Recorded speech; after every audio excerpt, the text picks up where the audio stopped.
Welcome, coaches. This is a recap session of recent topics. We start with a warm-up. While dribbling with purpose and passing with precision, players keep all the lines balanced. Players are never allowed to join the line that they pass to. After a little while, introduce some defenders to make it a little bit more challenging. Evading pressure and changing the angle so you can pass and constant scanning become key elements of this exercise.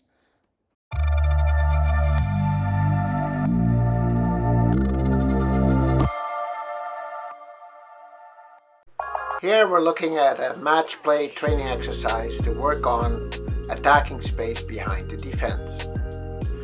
On the next slide, you look at the principles. Minimum of one player in outer channel on left as well as right, and a minimum of one player attacking space behind the defense when the ball carrier is facing forward, within range of playing behind, and has some space to make that pass. So let's look at some scenarios. Here, the winger takes on the defender and now is in a position to play behind the defense, and the runs are made and a goal is scored. So those are the kind of opportunities that we're looking for. Here again, the ball carrier is facing forward, has some space and within range to play behind the defense. The following scenario is slightly different. Here we have a defender with a long range pass. So the attacker knows that and makes the run and is rewarded. All the other principles still apply. Here's another situation. Midfielder receives the ball facing forward, is within range and has some space to play behind the defense. Let's look at it with a bird's eye view so you can really see the movement very well. So the blue team is building up, and here there may be an opportunity to play behind, but it was closed down quickly.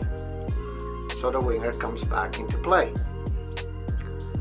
Here the player is looking to play centrally, but that gets closed down and that opens up an opportunity to attack space behind the defense on the outside, which they do, and they almost score a goal. An example of the same principles applied in a quick counterattack. Let's look at that again, but now in slow-mo. Repetition without repetition is applied as players get lots of practice in similar but different situations. And now to our session. After a general warm-up, we start with a discovery game, 3v3 plus 1 neutral.